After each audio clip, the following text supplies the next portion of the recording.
성경 말씀 보겠습니다. 사무엘상 28장 1절부터 25절입니다. 오늘은 내 안에 하나님이 없다. 부제로 사울의 몰락이라는 제목으로 우리가 말씀을 잠깐 살피려고 합니다. 잠깐 기도합시다. 하나님이 시간의 말씀을 묵상할 때 우리가 사울의 인생을 돌아보고 우리의 삶을 살피며 하나님이 원하시는 삶을 또 기뻐하시는 삶을 우리가 구하며 살 수 있는 은혜를 더하여 주옵소서. 부탁하며 예수님의 이름으로 기도하옵나이다. 아멘.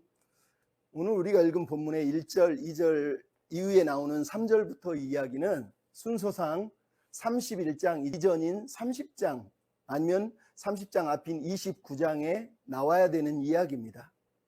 왜냐하면 이 이야기가 사울이 죽기 전 마지막 날 이야기이기 때문에 그렇습니다. 그러니까 31장에서 사울은 마지막으로 죽거든요, 전쟁에서. 근데 저자는 의도적으로 이 3절 이하에 사울이 신접한 여인을 찾아간 이야기를 이 27장 다음에 28장에다 그것도 1절, 2절 다음에 배치시켜 놓고 있습니다. 그 이유는 지난주에도 얘기했지만 하나는 27장에 있는 다윗과 28장에 비교하는 겁니다.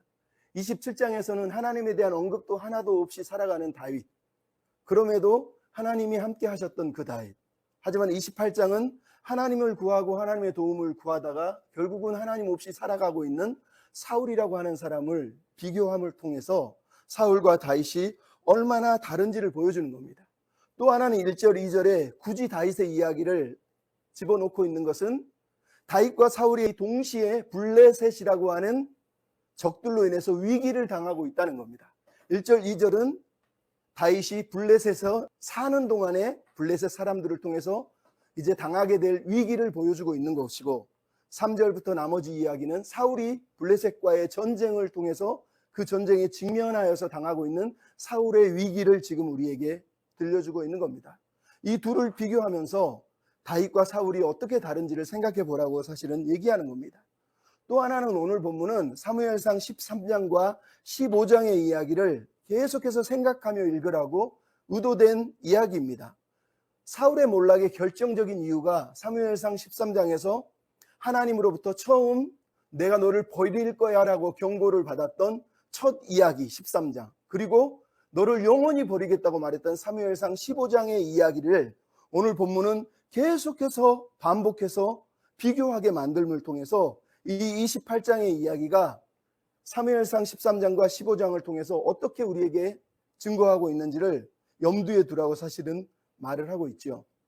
그래서 오늘 본문에 나오는 사울의 몰락은 제가 몰락이라고 썼는데 보통 몰락은 사전적으로는 하나는 쇠락하여 보잘것이 없어지는 것, 또 하나는 멸망하여 완전히 없어지는 것이지만 오늘 우리가 살피는 사울은 이제 쇠락해서 보잘것이 없는 상태로 변하고 있는 것을 우리가 보게 될 것이기 때문입니다.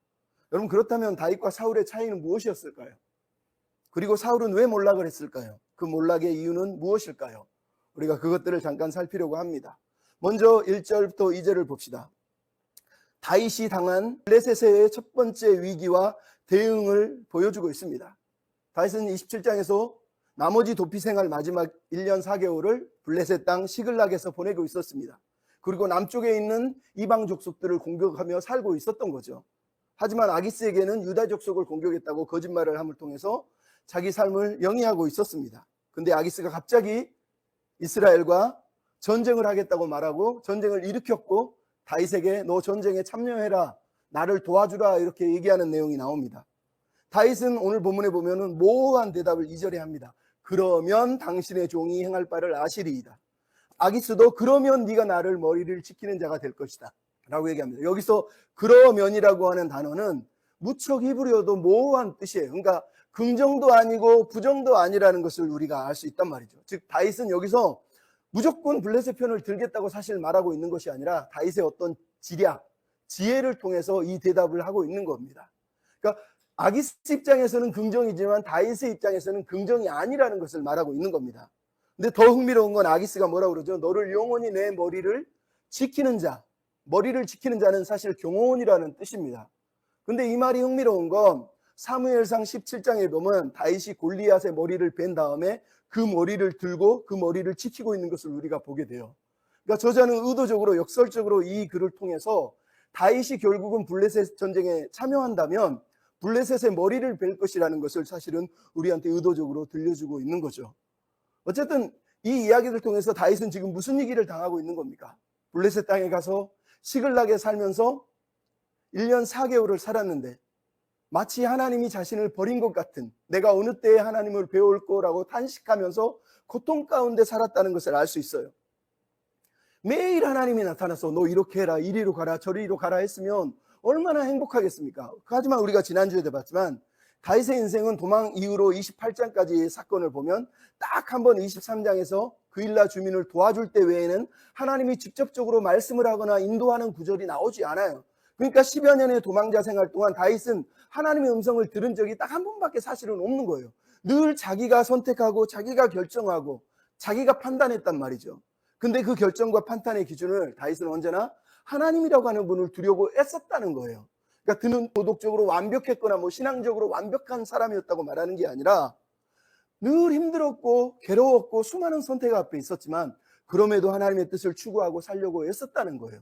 그러니까 그런 다윗을 볼 때 우리 눈에 볼 때는 인간적인 방법으로 죄 짓지 않는 선에서 자기가 할 수 있는 최선의 삶, 우리가 볼 때는 뭔가 수단과 방법을 가리지 않는 것 같은 그런 삶을 살고 있는 것처럼 보인단 말이죠. 그렇게 다윗은 사실은 힘겹게 살았단 말이에요. 그렇게 하나님도 없는 세상에서 하나님 없이 사는 것 같은 삶을 살았지만 그럼에도 다윗은 항상 하나님을 생각했고 하나님의 뜻을 구하며 살았고, 그런 다윗에게 하나님은 함께 하셨다, 섭리 가운데 역사하셨다는 것을 우리가 27장에서 보았습니다. 그리고 오늘 본문도 다윗은 그렇게 어려움 속에서 이제는 새로운 위기를 지금 맞닥뜨리고 있다는 것을 우리가 지금 보게 되는 겁니다. 여러분, 근데 이런 다윗의 삶이 우리의 삶과 거의 비슷하다는 거예요. 여러분 생각해 보세요. 여러분은 매일 살면서 하나님을 경험하고 있어요? 아니면 일주일 동안 살면서 하나님을 느낀 적은 있습니까? 아니면 여기 1년을 살면서 하나님이 여러분에게 말씀하시거나 이게 하나님의 뜻이야 그러면서 막 들려준 적이 있었습니까? 여러분이 그것을 깨닫고 경험하고 그렇게 살아야지 했던 적이 있나요? 아니요. 여러분, 정직하게 우리 인생에서 하나님이 내게 말씀하거나 내게 뭔가를 들려주거나 막 음성을 들려주거나 계시를 해주거나 하는 때는 우리에게 거의 없습니다. 여러분, 일터에서 일하는 동안 하나님을 느끼나요? 하나님에 대해서 생각하나요? 하나님을 말하나요? 가정에서 하나님을 생각하나요? 하나님을 얘기하면서 사나요? 우리의 삶을 보면 거의 그러지 않아요. 대부분 내가 내 힘으로 바둥바둥 애쓰면서 어떻게 해서든지 끌고 가려고 애쓰고 있는 것이 우리의 모습이에요. 그게 오늘 본문에 나오는 다윗의 모습이란 말이죠. 하지만 여러분, 공부를 할 때 공부에서 중요한 게 뭐예요? 엉덩이 싸움. 오래 앉아있는 사람이 이긴다 그러잖아요. 신앙도 마찬가지예요. 신앙은 신뢰의 싸움이에요. 누가 끝까지 하나님을 포기하지 않고 붙들고 사느냐, 그럼에도 불구하고 하나님을 붙드느냐는 거예요. 다윗은 하나님이 없는 것 같은 삶을 살았지만 늘 하나님을 포기하지 않고 하나님을 붙들고 하나님의 뜻에 따라 살려고 애썼던 사람이었다는 거예요. 우리도 마찬가지예요. 하나님은 보이지 않지만 고난은 계속 있지만 그럼에도 하나님을 붙들려고 애쓰는 거예요. 왜냐하면 다윗에게 하나님은 문제 해결의 도구가 아니라 신뢰의 대상이었기 때문이에요. 여러분이 하나님을 믿는다는 건 하나님을 내가 신뢰하고 사랑한다는 뜻이지, 저분이 램프의 요정처럼 내 문제를 해결해 줄 거야, 나는 그래서 하나님을 믿어, 이렇게 생각한다면 우리의 신앙은 심각하게 잘못된 거예요. 여러분, 1944년 나치가 유대인들을 막 학살하고 독일에 있는 독일 교회를 막 박해하던 그 시대에 디트리 본헤퍼라고 하는 사람이 친구에게 편지를 하나 썼는데 그 편지 내용이 저항과 복종이라고 하는 옥중서신을 쓴 겁니다. 39에 좀 있으면 순교할 사람, 감옥에 갇혀서 나치의 폭력 앞에 목사인데도 신학자인데도 하나님이 자기를 버린 것 같은 그 감옥에서 자기 친구에게 편지를 썼어요. 근데 그 편지를 쓸 때 무엇을 묵상했냐면 십자가에 버림당하신 예수님을 생각한 거예요. 예수님이 십자가에서 뭐라고 그랬습니까? 엘리 엘리 라마 사박다니, 하나님 하나님 왜 나를 버리셨습니까? 왜냐하면 하나님의 뜻을 행하려고 이 땅에 왔지만 결국은 십자가에서 하나님이 자기를 버려버린 것 같은 그 처참한 상황에 놓여 있었던 그 예수님을 묵상한 거예요. 그러면서 편지에 자기 친구에게 이렇게 글을 썼습니다. 우리가 마주한 시대는 우리를 하나님 앞에 있는 현실을 정직하게 인식하도록 인도합니다. 하나님은 우리가 하나님 없이 삶을 영위하는 자로 살아야 한다는 것을 알게 하십니다. 우리를 하나님 없이도 살 수 있도록 하시는 하나님은 동시에 바로 그 앞에 우리가 늘 서 있는 그 하나님입니다. 우리는 그 하나님 앞에서 그리고 하나님과 함께 하나님 없이 살아가야 합니다. 이렇게 편지를 쓴 거예요. 그러면서 이것을 어떻게 해석했냐면 아이가 어른이 돼서는 아이 때 부모를 의존하던 삶을 내려놓고 스스로 결정하듯이 하나님은 우리가 세상에서 도망치는 것이 아니라 세상의 중심에서 어른처럼 자기 책임을 다하며 살기를 원하는 겁니다. 그것이 마치 우리가 스스로 삶을 결정하는 것처럼 보이지만 사실은 항상 하나님 앞에 있고 하나님의 고난에 동참한다는 뜻이기 때문입니다. 라고 이렇게 편지를 쓴 겁니다. 나치의 폭정 앞에서 하나님이 사라져버린 것 같은 세상에서 디트리 보네포는 다윗과 같은 마음으로 글을 쓴 거예요. 하나님이 없어 보이지만 하나님과 함께 하나님 앞에서 살아가야 된다는 것. 그게 하나님이 원한다는 거예요.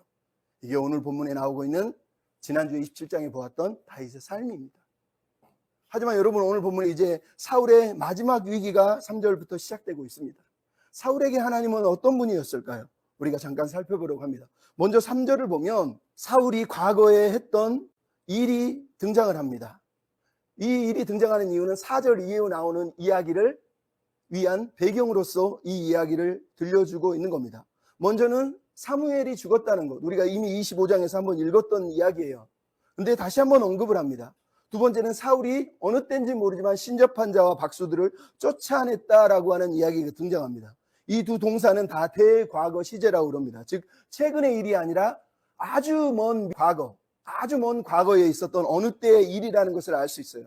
그러니까 지금 사울이 신접한 자와 박수를 쫓아낸 것이 사무엘이 죽은 이후의 일인지 아니면 사무엘이 죽기 전의 일인지도 사실은 우리가 알 수 없지만 본문상 저자는 사무엘이 죽은 후에 사울이 뭔가 마음에 어떤 죄책감을 느끼고 그 땅에 있는 신접한 자와 박수, 즉 우리식으로 무당들을 쫓아냈다라고 표현을 하고 있는 겁니다. 여러분 여기 신접한 자와 박수는 강신술, 강령술을 하는 사람들을 말합니다. 즉 죽은 자의 혼령을 불러내는 사람들을 얘기하는 거예요. 그러니까 우리식의 무당이죠. 근데 이런 무당들은 신명기 18장 이런 율법에 보면은 하나님이 그 땅에서 이런 무당들은 쫓아내고 이스라엘이 이런 무당들을 의지하면 안 된다고 이렇게 얘기를 합니다. 그런데 오늘 보면 4절부터 8절의 내용을 보면 무슨 일이 벌어진 겁니까? 사울이 자기가 당한 위기 앞에서 결국은 신접한 여자를 다시 찾아갔다라고 얘기하는 겁니다. 여러분 오늘 본문에 사울이 직면한 위기가 뭡니까?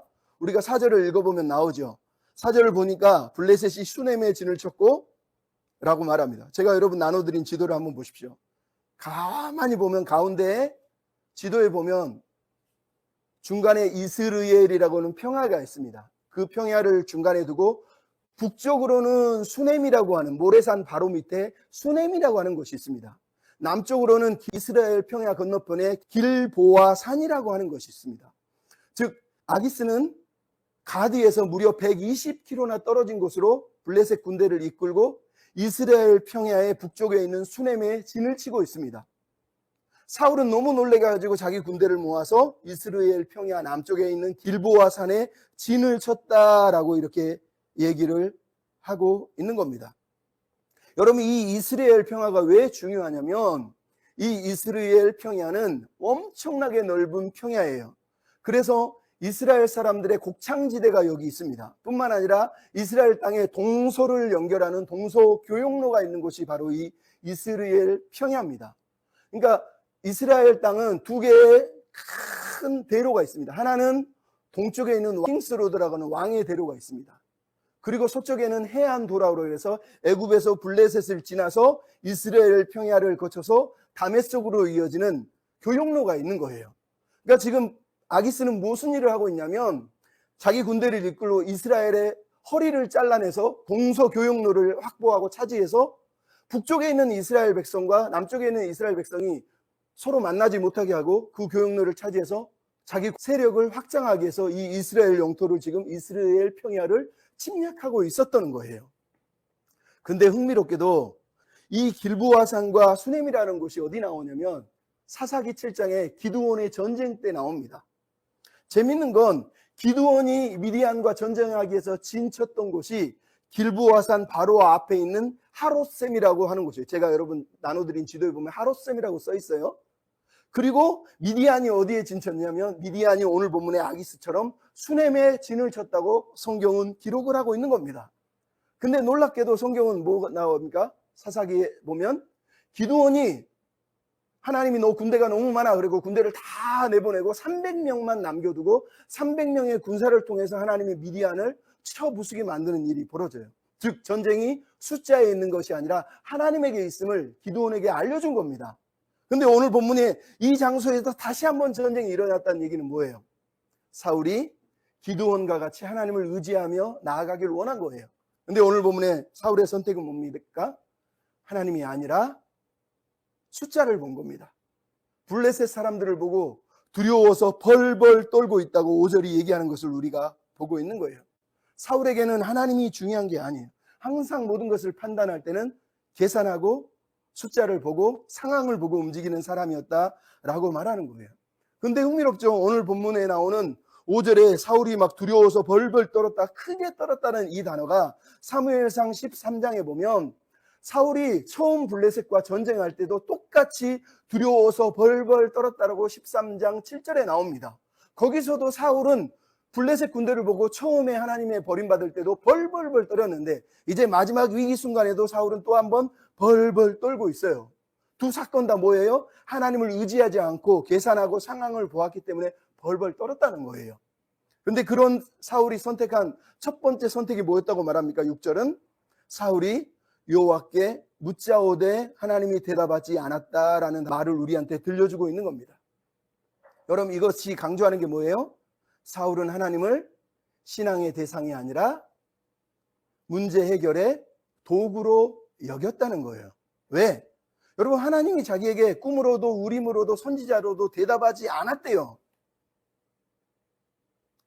왜 대답하지 않았습니까? 사무엘상 13장에 나오잖아요. 그때도 지금도 똑같았어요. 블레셋이 쳐들어오니까 하나님을 의지하는 게 아니라 인간적인 방편으로 하나님을 이용하려고 했어요. 그래서 사무엘이 기다리라고 그랬는데 사무엘이 안 오니까 자기가 하나님께 예배를 드려버려요. 하나님께 예배 드리는 건 우리가 볼 때 종교적인 행위 같지만 사실은 인간적인 방편이었어요. 왜? 하나님의 뜻이 아니라 자기 계획과 계산대로 움직인 거거든요. 그러니까 그때도 하나님을 자기의 문제를 해결하기 위한 도구로 생각하고 예배를 먼저 드려버린 겁니다. 그러다가 하나님께 책망을 받는 거예요. 오늘 본문도 똑같아요. 하나님께 기도했는데 하나님이 응답하지 않는데요. 그러니까 오늘 본문도 사울은 하나님께 기도하고 나서 기다리지 않아요.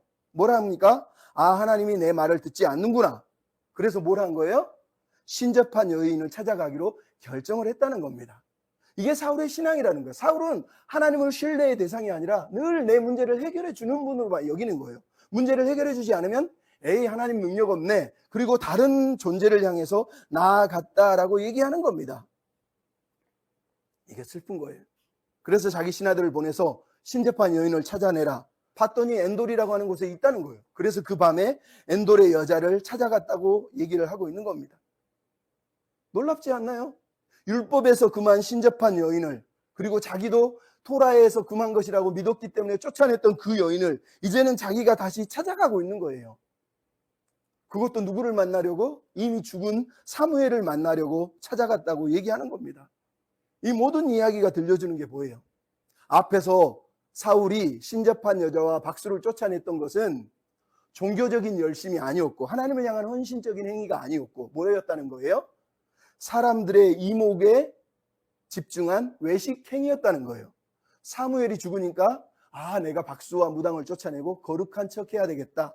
사람들이 나를 이제 따르겠지. 지도자가 사라졌으니까. 그러면서 자기가 이 땅의 지도자라는 걸 드러내기 위해서 종교적 정치적인 권력을 얻기 위해서 박수와 무당을 쫓아냈던 거예요. 근데 자기가 위기가 닥치니까 다시 신접한 여자를 찾았다는 거예요. 즉 그는 외식적인 행위, 즉 사람들에게 보이기 위해서 하나님을 도구로만 이용했던 사람이라고 말하는 거예요. 여러분 이게 우리 시대에도 얼마나 많습니까? 우리 살면서 어떤 어른들, 뭐 장로님, 권사님, 목사님들 심지어 얘기하는 거 들어보십시오. 라떼는 말이야, 라떼는 말이야 이러죠. 어떤 분은 심지어 내가 교회에서 섬기면서 헌금하고 봉사하고 새벽 기도한 내용이 얼마나 많은데 내가 이제 은퇴하는데 교회에서 나한테 다 계산해서 돌려야 되는 거 아니야? 라고 말합니다. 그럼 그 사람이 정말 하나님께 헌신한 겁니까? 다 사람들 보이기 위해서 한 거예요. 그러니까 마지막에 은퇴할 때 내가 헌금한 거 돌려달라는 거예요. 아니 하나님께 드렸다면 어떻게 돌려달라고 말하죠? 이게 오늘 본문에 나오는 사울과 비슷한 거예요. 여러분 이제 오늘 본문에 사울과 엔돌의 여인 이 무당이 대화하는 내용이 8절부터 14절에 등장을 하고 있습니다. 재밌는 건 8절에 뭐가 나옵니까? 사울이 변장을 하고 그 밤에 이 여자를 찾아갔다는 거예요. 여기서 우리는 중요한 걸 하나를 보죠. 사울이 변장을 했다. 뭐를 했다는 겁니까? 스스로 왕복을 벗었다는 거예요. 그럼 그의 마지막 인생에 처음으로 자기 스스로 왕복을 벗은 겁니다. 그는 한 번도 왕복을 벗으려 하지 않아요. 하나님이 그래서 나중에는 사무엘 찾아갔을 때 19장에 보면 예언할 때 막 성령이 임해가지고 막 왕복을 어쩔 수 없이 하나님이 벗겨가지고 벗는 일은 벌어지잖아요.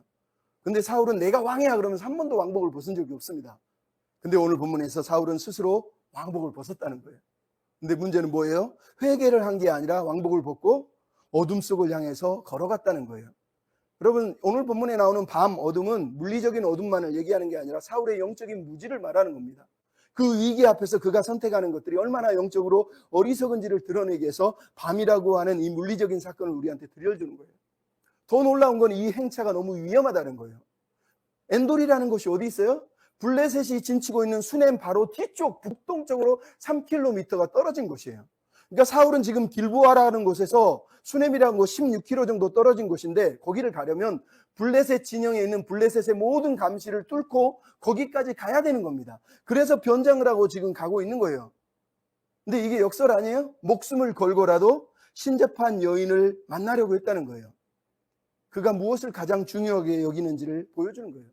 그가 가장 중요하게 여긴 건 하나님이 아니라 자기 자신이었어요. 자기 권력이었다는 거예요. 그 권력을 지키기 위해서 자기 목숨을 지금 걸고 있다고 오늘 본문이 우리한테 말하고 있는 거죠. 참 놀라운 얘기를 하고 있습니다. 그리고 찾아가서 8절에 뭐라고 그러죠? 신접한 술법으로 내가 원하는 사람을 불러내라고 얘기합니다. 네, 여러분 여기 나오는 신접한 술법이라고 하는 캐셈이 바로 강령술을 말하는 겁니다. 캐셈이라고 하는 건 사술이라고 하는 거예요. 근데 이게 어디 나오냐면 사무엘상 23장에서 고역하는 것은 점치는 것과 같다라고 말할 때 그 점치는이라고 하는 단어와 오늘 본문의 술법이라는 단어가 사실은 똑같은 단어예요. 그러니까 사울의 반역의 행위는 언제나 이 신접한 술법을 하는 것처럼 이방인을 쫓아가고 이방인 행위를 추구하는 것이라는 걸 의도적으로 우리한테 들려준 거예요. 즉 사울은 한 번도 하나님께 순종할 마음이 없었다는 걸 강조하고 있는 거죠. 어쨌든 여인은 놀래가지고 사울이 박수와 신접한 여인을 다 쫓았는데 나에게 그런 행위를 하라고 너 나 죽이려고 찾아온 거야? 라고 얘기하는 걸 우리가 듣습니다.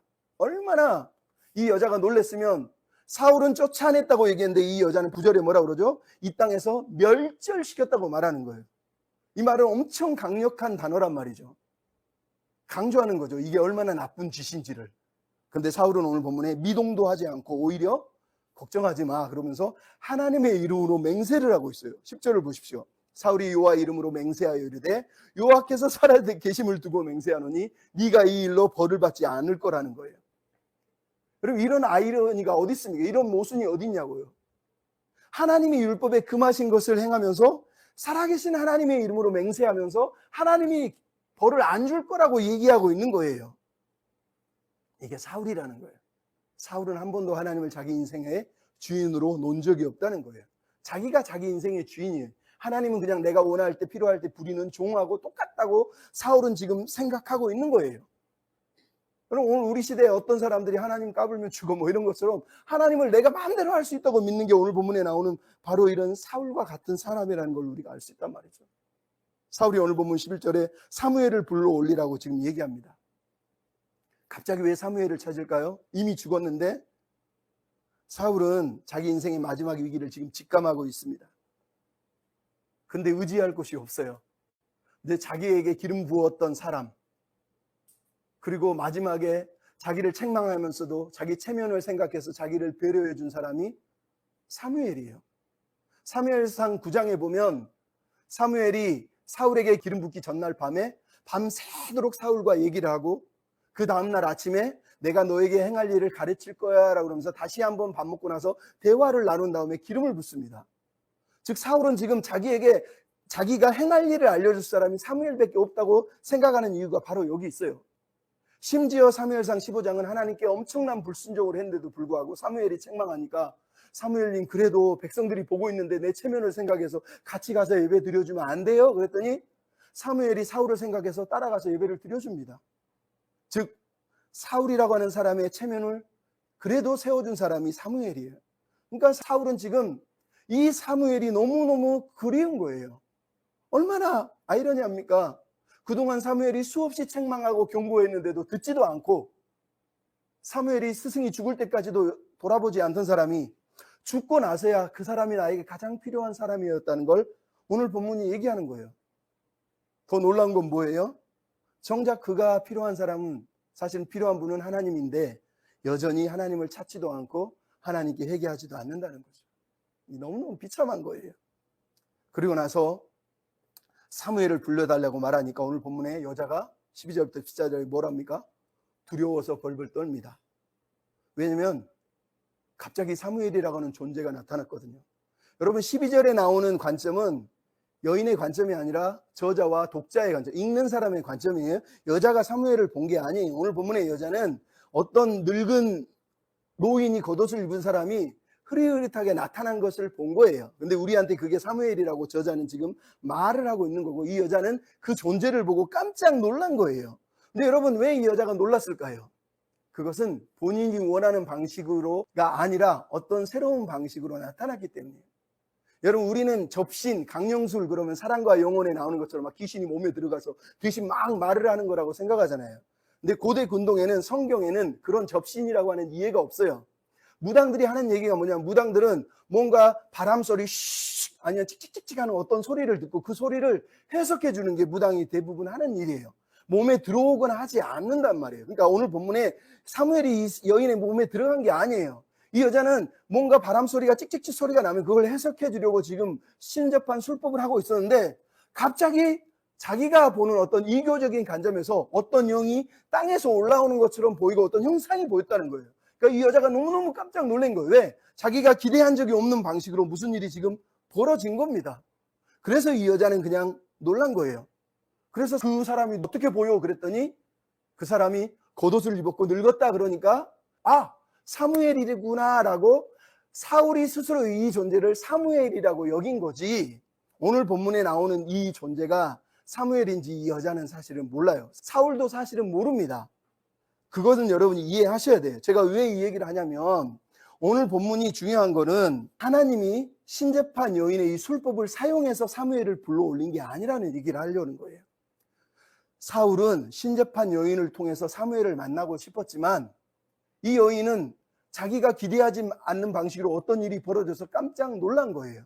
그러면 오늘 본문에 사무엘이 등장을 했는데 이 사람은 누구냐는 거예요. 하나님께서 이런 어리석은 사울을 책망하기 위해서 이 사건 속에 갑자기 초자연적으로 개입을 하신 거예요. 그래서 오늘 본문에 사무엘이 사울과 대화를 하는 거예요.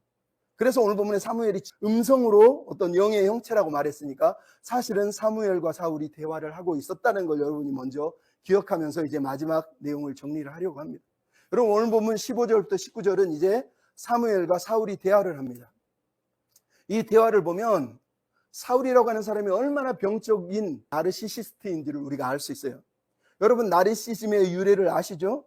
강의 신과 물의 신 사이에 태어난 나르키수스라고 하는 사람이 요정들이 막 유혹을 하니까 모든 걸 다 거절을 합니다. 그래서 요정들이 화가 나서 네미시스에게 저놈을 저주해달라고 그러는데 네미시스 신이 저놈은 그러면 자기 얼굴을 보고 반하게 만들 거야 라고 저주를 내립니다. 그래서 나르키수스가 우연히 샘 옆을 지나다가 샘 속에 보이는 자신이 너무너무 아름다운데 그게 자기라고 생각하지 않고 거기에 반해요. 그래서 몇 날 며칠을 보다가 그걸 붙잡으려고 딱 물속으로 집어넣는 순간 물속에 빠져서 죽었어요. 그래서 등장하는 게 나르시시즘이에요. 바로 이 나르시시즘이 무슨 뜻입니까? 보통은 자신을 과대평가하거나 다른 사람의 인정과 관심을 죽도록 강력하게 바라거나 그럼에도 타인에게는 공감하지 않는 사람들을 가리켜서 나르시시즘이다라고 얘기합니다. 근데 이 나르시시즘은 사실은 누구에게나 조금씩은 있습니다. 그것을 우리는 건강한 자기애냐 병적인 나르시시즘이냐라고 얘기하는 겁니다. 건강한 자기애는 자기를 향한 건강한 사랑이 있지만 타인을 존경합니다. 하지만 병적인 나르시시즘은 나르시시스트들은 언제나 자기를 너무 사랑해서 타인을 부정하고 타인을 공격하고 자기를 자랑하기 위해서 심지어 방어 기제를 보여주는 존재들이 바로 그런 존재들이에요. 2021년에 캐나다의 크리스천 조던 교수와 대학 연구팀이 528명의 대학생들을 모아서 몇 년에 걸쳤는지 모르지만 추적을 했어. 나르시즘의 성향을 추적을 한 거예요. 그러면서 내놓은 내용이 뭐냐? 높은 자리에 가면 왜 사람이 계속 바뀔까? 라고 하는 것을 논문 형식으로 발표를 한 거예요. 거기에 보면 이런 내용이에요. 과대형, 즉 병적인 나르시시스트들은 출세욕과 자기욕이 맞물려서 높은 지위를 원할수록 자신을 계속 과시한대요. 근데 높은 지위에 있다고 느끼면 그때는 또 계속해서 인정과 영향력을 발휘하려고 계속 또 사람들에게 애쓴다는 거예요. 그러니까 이 나르시시스트들은 낮아질 수가 없어요. 높아지길 원하고 높아지면 또 인정받고 높아지고 싶고 이게 악순환이 반복되다 보니까 절대로 자신을 내려놓지 못한다는 거예요. 여러분 흥미롭지 않습니까? 스카펙이라고 하는 사람이 이런 내용을 가지고 쓴 책이 거짓의 사람들이에요. 여기서 말하는 거짓의 사람들은 거짓말하는 사람들이라는 뜻이 아니라 악한 사람들을 말하는 거예요. 근데 여러분 악한 사람들을 가르쳐서 스카펙이라고 하는 이 심리학자, 정신의학자가 뭐라고 하냐면 이들은 4가지 특징이 있대요. 첫 번째는 병적인 나르시시즘이 있대. 즉 자신의 결함이나 죄를 절대로 인정하지 않는다는 거예요. 두 번째는 책임을 전가하는 거예요. 문제가 생기면 내 잘못이라고 인정하지 않고 타인에게 전가한다는 거예요.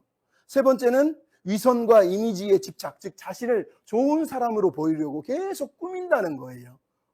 그리고 마지막 4번째는 영적, 지적 게으름이 있다는 거예요. 즉 고통을 당하면 왜 그런지 어떤 도덕적인 상태나 상황을 성찰하려고 노력하지 않고 그 상황을 회피한다는 거예요. 여러분 오늘 본문에 나오고 있는 사울의 모습이 정말로 똑같다는 것을 알 수 있어요. 왜냐하면 그는 자신의 결함, 죄를 인정하지 않습니다. 문제를 자기 탓이라고 여기지도 않고 계속해서 이 이방 여인에게도 자기는 괜찮은 사람인 것처럼 계속해서 포장을 하고 있잖아요. 그리고 이 문제의 원인을 자신에게 있다고 성찰하지도 않아요. 여러분 이게 오늘 본문에 나오고 있는 사울이 몰락한 이유, 그가 병적인 나르시스트였다라는 걸 우리한테 보여주고 있는 겁니다. 여러분 오늘 본 15절부터 19절의 대화를 보십시오. 이 대화의 무당은 없습니다. 왜냐하면 두려워 떨고 있거나 밖에 나가 있을 가능성이 많고 사울과 사무엘이 이제 직접 대화를 하고 있습니다. 오늘 보면 첫 번째 사무엘이 너 나를 왜 불러? 라고 말하는데 여기서 성가시게 하다는 말은 짜증났다는 뜻이 아니에요. 너 나를 왜 불렀는지 그 이유에 대해서 사실은 물어보는 거예요. 근데 한글로 성가시게 이렇게 표현하니까 사무엘이 지금 짜증내고 있는 것으로 읽는데 그런 뜻이 아닙니다. 너 왜 나를 불렀느냐라고 이유를 물어보는 거예요. 그랬더니 사울이 대답합니다. 15절에 뭐라고 그러죠? 나는 다급해서 그렇습니다. 내가 지금 다급합니다. 여러분 이 단어가 어디 나오냐면 사무엘상 13장 6절에 블레셋 사람들이 이스라엘을 공격할 때 사울과 이스라엘 백성이 제일 먼저 느낀 게 위급함을 느꼈다 할 때 이 단어가 바로 이 다급함, 위급함이에요. 사르라고 하는 단어인데 이 단어의 뜻이 뭐냐?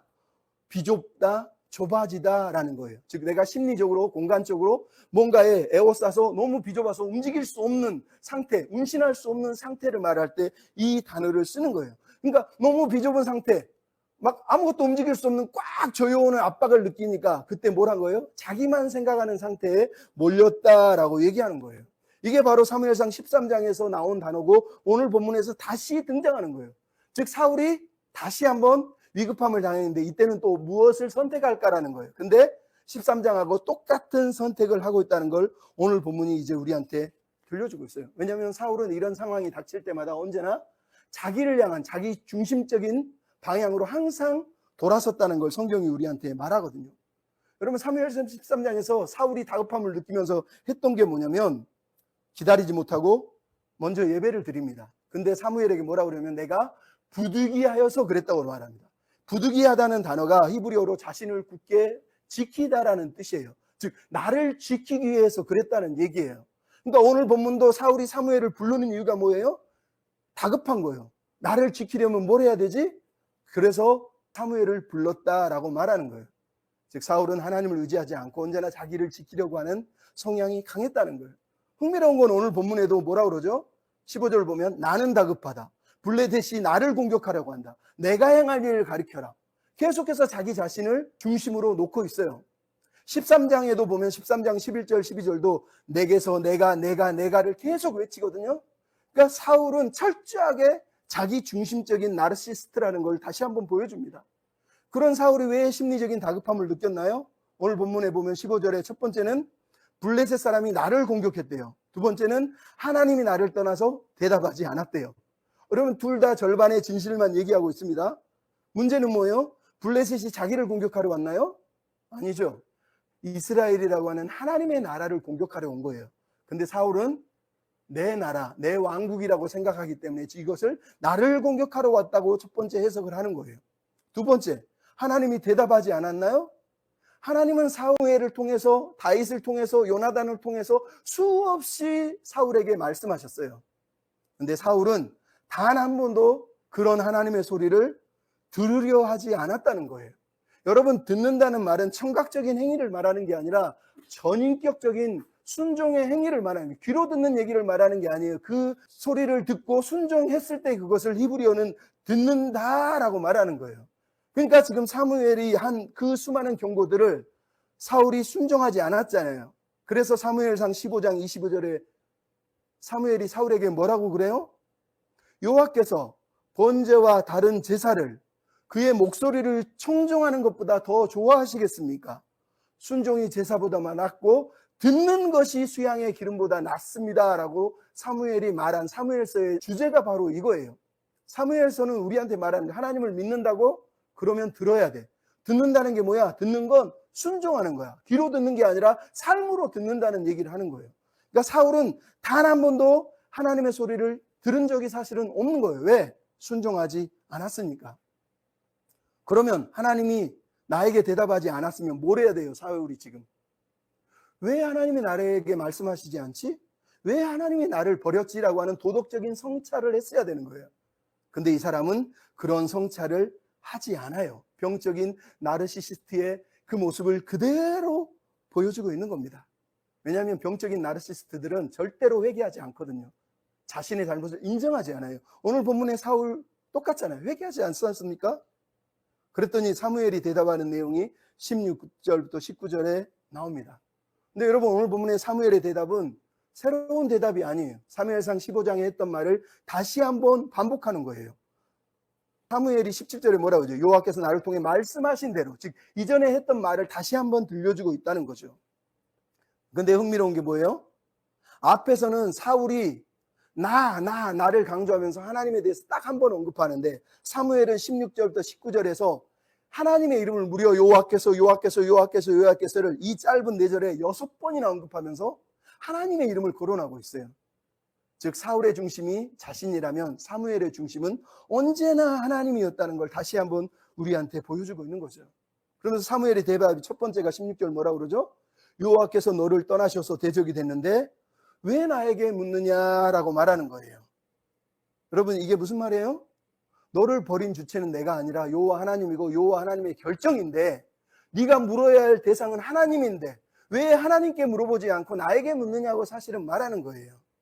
즉 사울의 질문의 대상이 틀렸다라고 말하는 거예요. 문제의 본질을 제대로 파악해야 된다고 말하는 거지만 사울은 듣고 있지 않죠. 두 번째는 뭐라고 그러죠? 여호와께서 나라를 네 이웃 다윗에게 줬다. 사무엘상 15장에 말하는 내용을 그대로 반복해요. 세 번째는 아말렉을 네가 진멸하지 않고 하나님께 순종하지 않아서 이 일이 벌어진 거야 라고 사무엘상 15장에 했던 말을 다시 한번 똑같이 그대로 반복하고 있는 걸 우리가 보게 되는 거예요. 그러니까 여러분, 사울의 인생이 몰락하게 된 결정적인 이유가 뭐라는 거예요? 하나님의 음성에 순종하지 않았던 병적인 나르시시즘을 앓고 있었던 그 사울이 결국은 몰락했다라고 우리한테 말하는 겁니다. 여러분, 경청하지 않는 삶은 결국 파국으로 이끄는 거예요. 그리고 19절 마지막으로 뭐라고 그러죠? 이 또한 예고된 운명이에요. 내일 너와 내 아들이 블레셋 사람의 손에 넘어갈 거야. 즉 죽을 거야. 이스라엘 백성도 패할 거야 라고 말하는 겁니다. 이건 두 가지 의미가 있죠. 하나는 다윗이 계속해서 하나님이 재판장이고 심판장이시니 하나님께 맡기겠습니다. 하나님 심판해 주십시오 그랬는데 오늘 본문에 하나님이 사무엘을 통해서 최종 심판을 선언하고 있는 겁니다. 또 하나는 다윗이 26장 10절에 보면 나는 사울을 죽이지 않을 거야. 하나님이 사울을 전쟁에서 죽이실 거야 라고 예고한 내용이 있습니다. 그 예고한 내용 그대로 사무엘이 다시 한번 반복해서 들려주고 있다는 걸 우리가 알게 돼요. 여러분, 다시 얘기하지만 사무엘의 대답은 새로운 대답이 아니라 이전에 언급했던 하나님의 뜻을 그대로 반복하고 있는 거예요. 즉 이미 결정된 하나님의 뜻을 번복할 수 없다는 거예요. 15장 29절에 사무엘이 사울을 하나님이 버렸다고 말하면서 뭐라고 그러냐면 이스라엘의 하나님 지존자는 거짓이나 변개함이 없으시니 그는 사람이 아니심으로 결코 변개하지 않으실 것이라고 말한 거예요. 그것을 오늘 본문이 다시 한번 확인해 주고 있는 거예요. 그러면 여러분, 우리에게 필요한 게 뭐겠어요? C.S. 루이스가 이런 얘기를 했어요.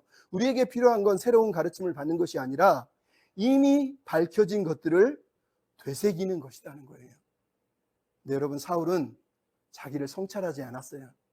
그래서 하나님의 경고도 책망도 그 수많은 소리들을 듣고도 회개한 적도 없고 돌아본 적도 없고, 그리고 결국은 마지막 하나님의 최종 심판을 듣고 몰락하고 있는 거예요. 여러분, 사무엘상 2장 30절 엘리의 집안이 몰락할 때 하나님은 뭐라고 그랬어요? 나를 존중히 여기는 자를 나는 존중히 여기고 나를 멸시하는 자를 내가 경멸하리라 그랬어요. 이게 오늘 본문의 결론인 거예요. 사울이 몰락한 이유가 뭐예요? 하나님을 존중하지 않았기 때문에 하나님이 그 사람을 멸시한 거예요. 이게 성경이 말하는 거예요. 여러분, 하나님을 사랑합니까? 청종하며 살고 싶습니까? 그건 하나님을 존중하고 하나님의 음성에 귀 기울이고 그리고 순종하는 것을 말하는 거예요.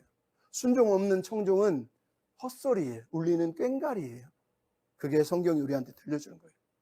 여러분, 마지막으로 우리가 25절을 보면 사울이 몰락하는 이제 마지막 장면을 들려주고 있습니다. 흥미롭게도 사무엘의 모든 소리를 듣고 사울이 그 자리에서 그냥 쓰러져 넘어졌다고 20절은 말하고 있어요. 근데 20절이 아주 재미있는 표현이 있어요. 그가 완전히 엎드러졌다라고 돼 있는데 이게 히브리어를 그대로 직역하면 무슨 뜻이냐면 갑자기 그가 그 키 전체가 엎어졌다라고 얘기합니다. 그 키 전체가 엎드려졌대요. 여러분, 이게 무슨 얘기인지 아시겠죠?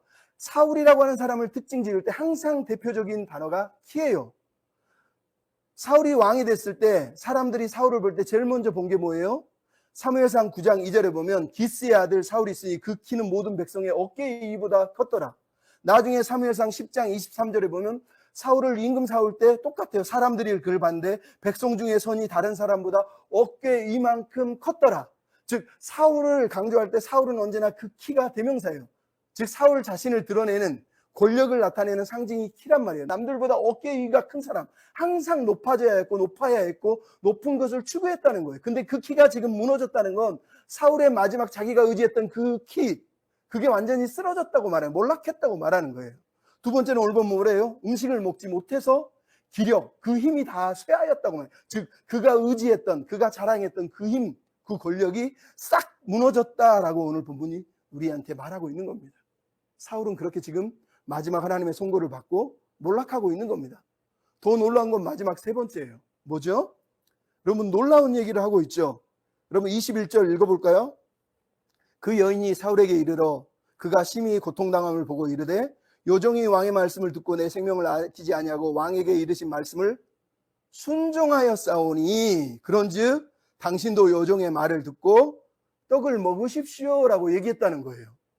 사울이 처음에는 거절했죠. 근데 25절은 뭐라고 그래요? 23절부터 읽으면 그들의 말을 듣고 떡을 먹고 그리고 일어나서 그 밤속으로 다시 걸어 들어갔다라고 얘기하는 거예요. 무슨 얘기입니까? 사울이 누구 얘기를 들었다는 거예요? 무당의 소리를 들었다는 거예요. 하나님께 순종하라고 수없이 얘기했는데 하나님께 순종 한번 하지 않는 사람이 여인이 내가 순종했으니 당신도 순종해야 됩니다 그랬더니 그 말을 듣고 처음으로 순종했다는 거예요. 근데 그 대상이 하나님이 아니라 무당이었다고 사실 오늘 본문에 말하는 거예요. 그들의 말이지만 이미 22절부터 이 말을 하는 주체가 여인이라는 것, 무당이라는 걸 우리가 알 수 있단 말이죠. 이게 바로 사울이에요. 사울은 마지막까지 처참하게 몰락하고 있는 거예요. 하나님의 음성에 순종하지 않고 무당의 소리에 순종하면서 일어나서 그 힘을 얻어서 어둠 속으로 자기 운명을 받아들이기 위해서 걸어갔다라고 우리한테 말씀을 하고 있는 겁니다. 여러분, 오늘 본문의 이야기를 들으면서 여러분은 어떻습니까? 여러분은 어떤 사람 같습니까? 여러분, 27장의 다윗, 28장의 사울, 둘 다 어떻게 보면 비슷해요. 근데 둘 다 완전히 달라요. 27장의 다윗은 하나님이 없는 세상, 하나님이 없는 세상 같은 곳에 살았음에도 불구하고 그 괴로움과 고난 속에서도 하나님이 응답하지 않고 알려주지 않는 순간에도 자기 힘으로 끙끙거리며 사는 것 같지만 그럼에도 하나님을 늘 의지하려고 했었어요. 하나님이 없는데 하나님이 없구나라고 끝난 게 아니라 그 하나님을 붙들려고 했었다는 거예요. 그런데 오늘 28장에 사울은 하나님이 없구나, 하나님이 내 안에 없네 라고 느끼고 절망하고 하나님이 아니라 무당을 찾았고 무당의 소리를 들었다고 성경이 우리한테 말하는 거예요. 여러분의 인생에 하나님은 있습니까? 우리 안에 하나님이 없는 때가 많아요. 그럴 때 우리는 어떻게 해야 될까요? 제가 가장 좋아하는 작가 중에 필립 얀시가 쓴 책 제목이 내 안에 하나님이 없다예요. 영어 온제는 Reaching for the Invisible God이에요. 즉 보이지 않는 하나님께 다가가기, 아니면 손을 뻗어 붙잡기라는 뜻이에요. 여러분, 신앙생활은 그런 거예요. 내 삶의 방향을 조정해서 하나님을 향해서 방향을 조정하고 그분을 붙드는 삶, 그분을 신뢰하는 사람, 그분을 붙들려고 애쓰는 그게 바로 신앙생활이에요. 여러분, 믿음이라는 건 확실성을 말하는 게 아니라 신뢰를 말하는 거예요. 내가 하나님을 믿고 있어, 이건 내가 뭘 확신해요 이런 뜻이 아니에요. 내가 그분을 의지해요, 신뢰해요, 그럼에도 그분을 붙드는 거예요, 이렇게 말하는 거예요. 그게 신앙이라는 거예요. 필립 얀시가 그래서 내 안에 하나님이 없다를 말하면서 뭐라고 그러냐면, 우리는 살면서 하나님이 마치 외출하신 것처럼, 어떤 때는 하나님이 나에게 무관하신 것처럼, 어떤 때는 하나님 나에게 적대적인 것처럼 고난도 주고 어려움도 주는 그런 삶이 우리 인생의 보편적이라는 거예요. 왜 하나님은 그렇게 하실까? 필립 얀시의 결론은 그것입니다. 하나님이 우리 인생에서 침묵하시고 때로는 무관심하시고 외출하신 것 같고 적대적인 것 같은 그 순간들을 통해서 우리를 성장과 변화의 방향으로 옮기시려고 한다는 거예요. 우리의 신앙의 핵심은 그래서 변화에 있다라고 얘기한 겁니다. 여러분, 그게 바로 C.S. 루이스가 순전한 기독교에서 말한 내용이에요. 여러분, 우리가 하나님을 믿습니까? 왜 믿나요? 하나님을 믿어서 하나님이 내 마음대로 기도해주면 들어주고 원하는 거 다 들어주는 내 문제 해결의 도구여서 하나님을 믿나요? 아니요. 하나님이 우리를 찾아오신 이유는, 예수님이 십자가를 지신 이유는 우리를 변화시켜서 우리가 하나님이 원하는 존재로 사는 것을 원하셔서 우리의 자아를 변화시키기 위한 거예요. C.S. 루이스는 자신의 책에서 이렇게 얘기했어요. 제가 읽어드리고 마치려고 하는데, 예수님이 이렇게 말씀하신다는 거예요. 나에게 전부를 주십시오. 나는 여러분의 시간과 돈, 일과 같은 일부분을 원하는 것이 아니라 여러분 당신 자신을 원합니다. 나는 여러분의 자연적인 자아를 괴롭히려고 온 것이 아니라 죽이려고 왔습니다. 부분적인 타협은 아무 소용이 없습니다. 그냥 가지 몇 개만 쳐내는 걸로 나는 만족하지 않습니다. 나는 자아의 나무 전체를 베어버리고 싶습니다. 선하다고 생각하는 욕망뿐만 아니라 죄악된다고 생각하는 모든 것을 포함하여 자연적인 자아 전체를 나한테 넘기십시오. 대신에 여러분에게 새로운 자아를 주겠습니다. 아니, 사실상 나 자신을 주어서 내 뜻이 여러분의 뜻이 되게 할 것입니다 라고 이렇게 C.S. 루이스가 예수님의 마음을 대변해서 기록을 한 거예요. 여러분, 이 말을 예수님이 실제로 했잖아요. 마태복음 16장 24, 25, 26절 내용이 뭐예요? 누구든지 나를 따라오려거든 자기를 부인하고 자기 십자가를 지고 나를 따를 것이라.